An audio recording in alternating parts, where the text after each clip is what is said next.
गौरव हिमालय के पास के छोटे से गांव में रहता था। उसके गांव के आसपास घने जंगल थे और एक छोटी सी नदी भी पास थी। रात को जंगल में घूमने वाली आत्माओं और भूतों की कहानियों को सुनते सुनते गौरव बड़ा हुआ था। एक दिन गौरव के दोस्तों ने उसे गांव की सीमा के बाहर एक पुराने सुनसान घर पर जाने के लिए उकसाया।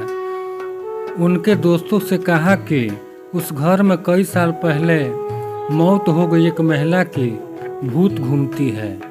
उसने अपने दोस्तों की बात मान ली और उस घर में जाने के लिए राजी हो गया। जब गौरव घर के पास पहुंचा तब उसे बहुत ठंड लग रही थी। घर बिखरा हुआ था जिसमें टूटे हुए खिड़कियां थी और एक दरवाजा था जो खोलने पर जोर से आवाज करता था। गौरव शवधारी दरवाजा खोला और घर में दाखिल हुआ।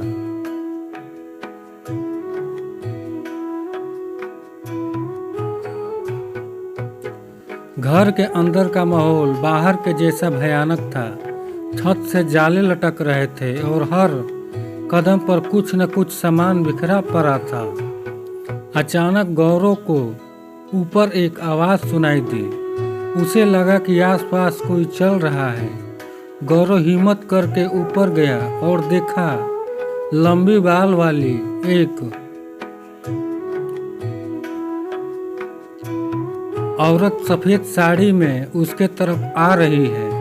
गौरव डर कर भागने की कोशिश कर रहा था कि उस औरत की आत्मा ने उसका एक हाथ पकड़ लिया और गौरव से विनती करने लगी कि मेरी मदद करो। यह सुनकर गौरव चौंक गया।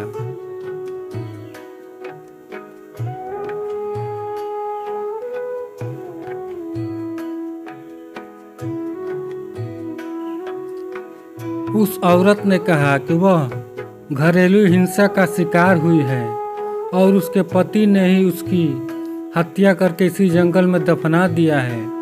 तब से उसकी आत्मा इस घर में कैद हो गई है। यह सुनकर गौरव ने उस आत्मा की मदद करने का सोचा और उससे वादा किया कि वह उसे मुक्ति दिलाकर रहेगा।